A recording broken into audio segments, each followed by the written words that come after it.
Hello everyone and welcome back to the Brightworks. I jumped in a little early to this game because, well, we've got a new map and I'm excited to take a look at it. I've been dying to get my hands on it, see what is going on with it, and as far as I can tell right now, it is a little bit funky. We've got some interesting positions here. We've got this sort of high ground northern pass area over here. You kind of go up this ramp, from what I can tell. You sort of walk up here and then there's this line up here, which I'm guessing you try and contest as the northern player for both teams. You've got this big middle section here that's very flat and open, but you get there through this ramp part section. So if you're starting with vehicles, they're going to be really easy to get down here. But then if you're playing to push up this ramp, and I mean you should, it's going to be a lot harder to do with vehicles. So that's kind of interesting. You have like an advantageous zone for vehicles, but not advantageous for pushing into your enemy here. Really, really interesting stuff. We've got a bit of a backline position back here. It looks like Mode is going to be in a backline spot for the red team today. And then there's this huge flat open area in the middle of the map right here, and this is much better for vehicles, this whole section. It looks like, yeah, there's kind of some ramping going on around here, and then also around here, of course, because it's all mirrored. But yeah, that's kind of interesting. We get to see some vehicles come out. I'm excited to see what that brings. And then we've got these puddles down here. There's these big open puddle spaces. So I wonder if this was meant to be like hovercraft or, yeah, I don't know what we're gonna see down here, but certainly we're gonna be in for some really interesting unit choices. Wow, that's kind of an interesting drawing. Anyway, clearing the board, jumping right into this. Let's get this match started. Today, spawning on the eastern side for our blue team, we have It's Crazy Kev going for a little bit of a metal extractor start here. We've got a 4 mech start rather than a 3 mech start. I guess it's going to be 2 mechs solar, 3 mechs solar, 4 mechs bot lab. It's going to be a little slower than we usually see, but that should be well and fine here. Clear this map one more time. Spawning on the western side for our red team, we have Arcane. Very cool way of spelling Arcane here. We've got Arcane. It immediately calls to mind the League of Legends show. Yep, we got it, guys. You can stop drawing on the map now. The League of Legends show, Arcane, that was really good, wasn't it? I really love that show. I thought they did a phenomenal job with the characterizations of everybody in that show. Oh, here's something. There's also a ton of reclaim on this map, I'm just now realizing. Yeah, there's tons and tons of rocks, so that's super important to get those res bots out as quick as you can. Hill Killer is going for an air lab. That's quite interesting. That's actually that's kind of an interesting start because it is going to allow you to get that transport out a lot faster, and then you can go up to the top of the hill. We're going to go for a construction aircraft. But yeah, I think I would love to see it. Excuse me, I think I'd love to see a transport. Yeah, carry your commander up here. That's one way to easily secure that high ground there. Now, as of right now, it looks like my widget is not loading. Let me just double check that before we get too crazy into the game here. We scroll all the way down to the bottom. Yeah, reclaim field highlight. Let's just turn that on and off a couple times. The universal solution to 90% of problems.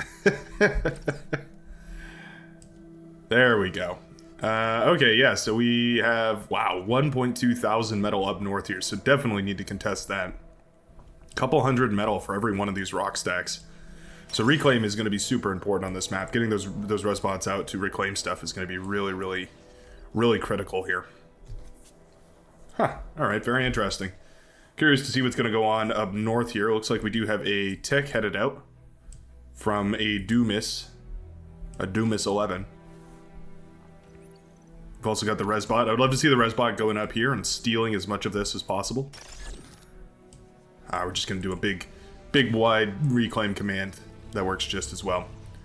Any aggression out on the field yet? Looks like as far as that goes, we do have some units out, but none of them are pushing across the map so far. Interesting metal zone here. There's interesting split of metal spots. We can see some of them are 3, some of them are 3.1, some of them are 2. So there is sort of a difference in what the metal spots are that you're contesting, but certainly not as impactful as we've seen in some other games. We do have some rascals. Excuse me. Sorry, I just had a massive burrito. Better take a drink. some rascals headed out here. And the rascals are headed across the field. Whether they get any effect, I do not know. But that does mean that Sus Fausto 8, our Salmon player, is going to win the official Brightworks Get a Unit Out and About on the Field award. So congratulations to you for that. They do find a metal extractor, and they managed to bring it down. That's quite nice. They're working on a second one. Oh, one of them goes down. One more shot. Oh, doesn't manage to get it. So just one metal extractor. We might have been able to get a little bit more done, but anything is better than nothing. So, well done by Fausto. This northern section is still uncaptured. I was expecting to see a little more aggression about that. If these players don't quite realize exactly how much metal is tied up over here. You know, this would be a really good place for a Cerberus as well. Yeah, if you could get one of those Cortex T2 constructors up here and you built a Cerberus on this mountain, you could just rain down fire on the whole map. Huh.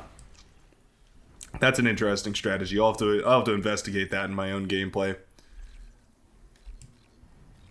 But it looks like more than anything, we are just interested in drawing the front lines. So I'm going to actually skip past a little chunk of this map here. This match, rather. I really like what Arcane is doing, making sure to posture on this midsection so that there's no way for anyone to push through here. I think Noel's ZY is going to be in a bit of trouble if they don't push forward and contest this spot right here. If all this metal is just flawlessly going back to Arcane, yeah, that's going to be a tremendous resource benefit. We do have a single grunt sneaking through here.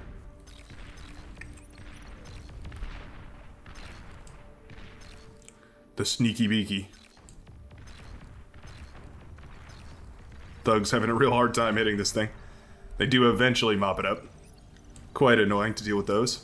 Oh, Dumas starting up those construction turrets, rather. We are building up our energy. But I think I would love to see more than anything just some sort of contest up here. We do have res bots coming up here, so that is quite nice. We have a light gunship working on some of these ticks here. Very nicely done. And the air constructors are out now, and they are going to come turtle up this midsection here so that nobody is going to be able to push through it. Building a pop-up anti-air battery. That's kind of interesting. I would have expected a light laser turret first. But this is nice. We are at least reclaiming some of this metal. This entire spot will fall under Yellow's control since we haven't sent any units up here. At the very least, no anti-air units. So it is nice that at least we've reclaimed a little bit of the metal. Salvage as much of it as you can. Looks like Adumas is actually more concerned with mostly contributing units to the front line, so Grand Monkey has a little bit of reinforcements here, some extra pawns and a tick, just in case there's an extra push. But this player down here won't really have to deal with too much. Grand Monkey won't really have to deal with too much concerning additional players, since we know that the yellow player is going to be up north entirely. And we do have some anti-air bots, the crossbows, and they are going to be enough to take down these gunships here. Yeah, those light gunships, they're light. they fall to those light anti-air shots pretty easily here. And yeah, I like this quite a bit. We are putting up some of these beamer turrets. That will certainly be enough to shut this down. Oh, but don't lose your constructors. Oh, that really hurts. At least we did get the construction turret up, so we can continue working on this. But for the time being, no more construction projects will be taking place. It looks like Adumas is more concerned with helping out down in the middle of the map than anything else. It's crazy, Kev has actually broken through the front lines, getting a nice little push here with some of these thugs. Breaking through the front lines with thugs and aggravators. Or, is it aggravators? Agitators? Yeah, it is aggravators. This is an agitator. Looking at one thing and saying the other here. Rocketeers versus Maces. Ooh, and a Brave Centurion out as well to lead them, to find them, and in the darkness bind them. But Arcane is capturing these middle metal points. It's a fun little word sandwich for you, middle metal. These middle metal points going up to Arcane here, and I quite like it. I think that's definitely going to be important to this game's success. Whoa, slow this down. That's a lot of Wolverines. How many Wolverines is that in total? 19 Wolverines. That is a ton. Meanwhile, Moss Piglet has actually gone for a naval lab. That's quite interesting. Quite choice. Naval lab for contesting this, you know, this one pond. That is a lot of metal to put into units that really can't do very much. I think the tidal power is really what these pawns are supposed to be used for. You can see 24 tidal energy is absolutely phenomenal. So I think that's probably the better use, and I do like that we're doing that here with a amphibious constructor. That's definitely a great decision. Great maneuver back here. Meanwhile, Lorner is building a ton of... Oh, okay, there is an air lab. I was going to say, do we actually have any units out? We're building lots and lots of solar panels, so we are funding the energy needs of the entire team here. But also we are producing these shuriken, which is quite nice. We have 38 of them now, which is definitely enough to help shut down a front line or two. A tech transition out already. T2 units are out and about on the field. I think I would love to see some of these T1 solar panels eaten up and turned into a fusion reactor. I think it's about time that we think about doing that. We've got T2 almost finished for the blue player here. Looks like we were given a T2 constructor. Looks like it must have been Yui back here, just based on the T2 constructor sitting idly in this base. It's actually a couple of them. That really hurts when you get these T2 constructor. I guess Jared did, or JRD, either way, did finish up their own T2 labs. So they don't really need the T2 constructor. But yeah, for whoop. That was a nice little chain reaction. Those grunts definitely got their value out. Chain reacted all of their windmills there, and yeah, the purple player is going to be in a really tough spot. Now, luckily there is a fusion reactor up, so as far as energy needs go, this player should be alright, at least for now, but that does hurt a little bit. The dark green player down south also has a T2 lab up, so we don't need this T2 constructor that was handed out. Although it might have been nice. Might be able to upgrade some of these mexes. Getting those T2 mexes out early is very, very nice. We don't see hardly any tech from our red player here. Just focused on keeping that T1. Wow, that is a line of laser turrets right there. Just worried mostly about keeping that tech up and running here. Looks like we did break through this northern section here. There's a couple of these ferrets that are uncloaked. These can't cloak, actually. You can turn them invisible. There's a couple of these that are uncloaked, and I would love to see them disassembled as well here. Like one of these pawns will be a brave soldier. A hero marine, if you will. Shooting his buddy in the back. Whoops. There we go.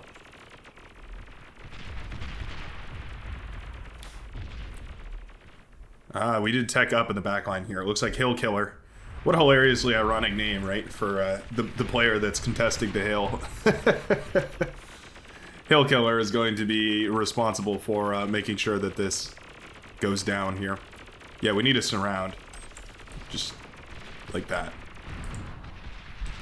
Oh, those crossbows are getting good work here.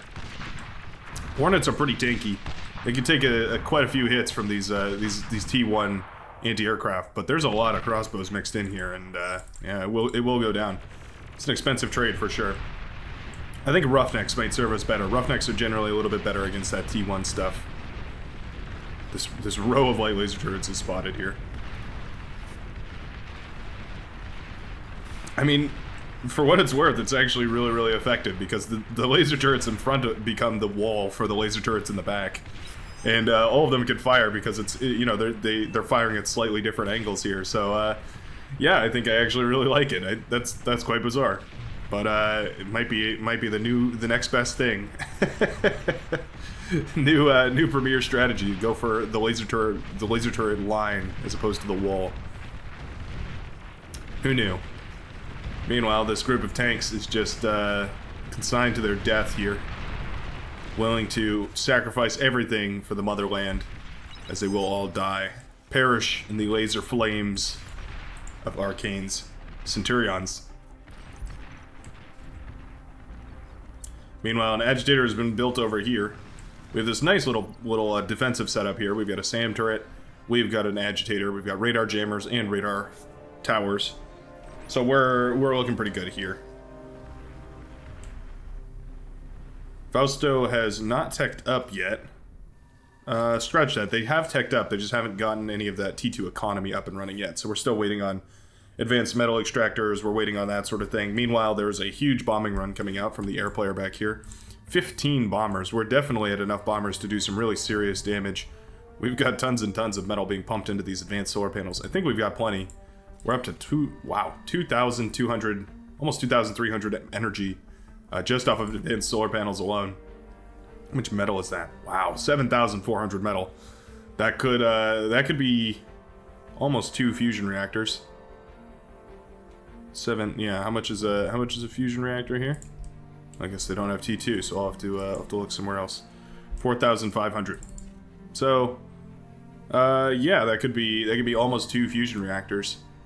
Interesting. With the wind power, it actually becomes really, really effective. The bombers are rolling out now.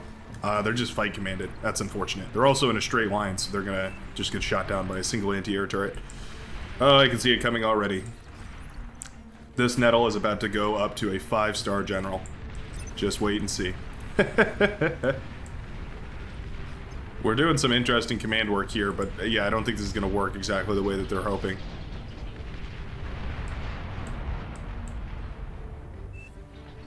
Okay, luckily most of the bombers do change course here, so they're not all gonna die to a single Nettle. Those rocket bots shooting up into the air is quite funny. The problem with bombers is they can't see far enough out to acquire their own targets. So by the time that they get close enough to see their targets, they've already gotten too close to drop their bombs. Now, that was nice. They did manage to hit a few of those Rocketeers there. Getting a little bit of damage done.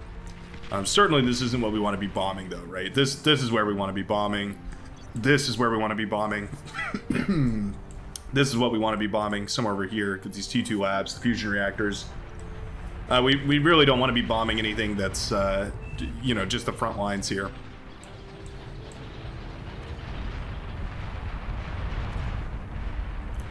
I mean, I guess we did shut down Purple's army, so there is that.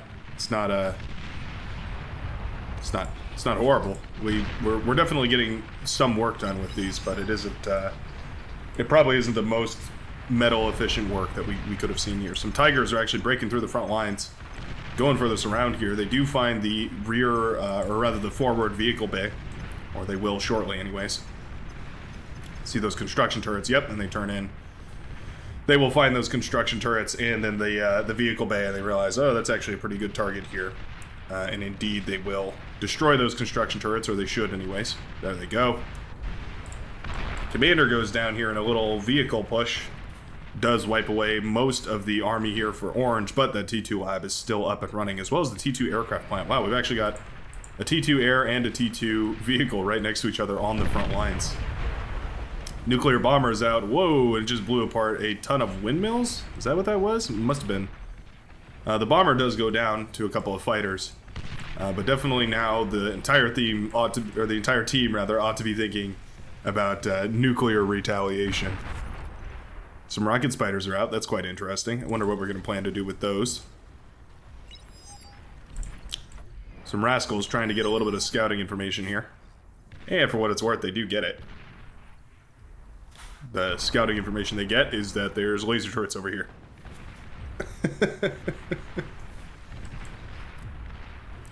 Agitator being annoying to these Sheldon. Agitators are not very good against most T2, but Sheldons are light enough that they can still be relatively pesky. Shaving off about 1/3 of their health with a single shot.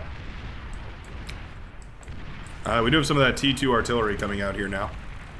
Although it's pushing onto the front lines, which is not ideal. Rocket spiders mixed with hounds. Actually a pretty good composition. Those rocket spiders can fire from pretty far away. And they can do pretty good damage. The poison arrow is out. This is a heavy tank, a heavy amphibious tank, and it's actually interesting because it does do a really big splash of damage.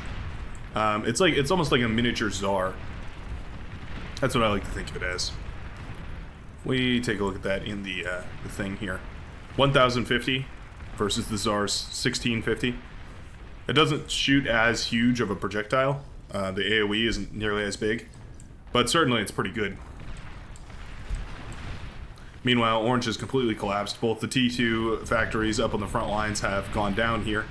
The Air Lab and the Vehicle Lab have both fallen to this T1 spam. There is a Karganeth out, though. And the Karganeth is more than happy to chew through this T1 like it isn't even there. Yeah, you can see it melting these Rocketeers with its multi-rocket launchers here. Hill Killer is not interested in pushing up the hill, though. I think I would love to see this hill taken. I'm really surprised with how little we're emphasizing the hill here. Karganeth is marching forward slowly but steadily, and it is going to be our main weapon of siege here. Kind of an interesting siege weapon, not a typical one per se. Does start to fire at this commander. Oh, it's getting pretty close. And it does manage to take down the commander. That hurts. That's definitely going to set back the production here for our light green player, our lime green player, Grand Monkey here. The red team suddenly has a tremendous army. We have rocket spiders marching forward. We have the Karganeth pushing forward as well. Things are starting to look dire here in the middle of the map. Meanwhile, blue has a tremendous push. We do see more of these poison arrows pumped out. Yeah, we don't see these all too often, but they are quite nice, especially considering we could just move these through the water and harass this side using the amphibious nature of these tanks. Oh, they can also shoot backwards. That's kind of interesting. Yeah, you can see they do good damage. They're actually a pretty good option here. They're almost like a bull. You can sort of think of them like a bull. I don't think they do quite the same damage as a bull, but they're pretty good, pretty close, pretty similar in the scope that you might use it in. It's just amphibious, so you pay a little more for a little bit less because they're amphibious.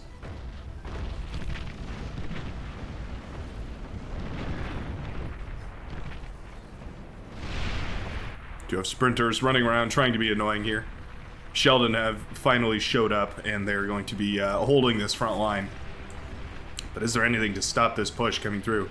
Null ZY has not reacted. Commander in a whole lot of trouble.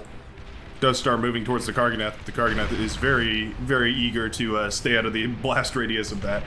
So will walk away. And now these Karganeth are well into the back line here. This is really devastating. They're starting to fire at these fusion reactors here. Getting blocked a little bit by the anti-nuke, but it's not a bad idea to take that out too. One fusion goes down. Second one shouldn't be too long after. And that is going to be the purple player's economy ravaged. We do have these hailstorms out. Rather, the blizzards. Hailstorms are the Cortex equivalent. But it's a little bit too little too late. There's already rocket spiders marching towards your base. Commander standing still makes a perfect target for these rocket spiders. I think that burrito, carne asada burrito, give me the hiccups. Oh, look at all this anti-air here. Just for a quick point of reference, that's a cool 5,000, almost 6,000 metal in anti-air. Easy to get carried away with that stuff and spend way more metal than you actually meant to. Advanced Fusion Reactor goes up, and that is going to be most of the blue team's central economy completely ravaged. The Karganeth tearing apart the blue player in their backline here. Not afraid to unleash devastating effect with their little rocket launchers. The rocket launchers do a surprisingly little amount of damage, but it's just the fact that they can fire so many shots per second. It really is just volume of fire. And there go the windmills chain reacting off of each other. Beautiful, but devastating. A little bit of action happening on the front lines here. We do see some spy bots out and about, although they are not microed perfectly and will end up actually going down. Not surprising. The blue player has very little to their name. Cole's Welp GG, and I think that's absolutely right. Really underwhelmed with how little this northern section of the map came into play here. But kudos to the hot pink player, Mode, for getting up to that T3 level really quickly and getting those Karganeth out and about, and yeah, using them really effectively. That's very, very nicely done. One job, Monkey. I don't think it's fair to blame Monkey for that. Monkey was definitely in a 2v1 situation there for a while. Termites trying to shut down these Karganath. The termites are a little tankier than those rocket spiders, but not by much. And they will start to go down here. Karganath does fall. At least solves one of your two problems here.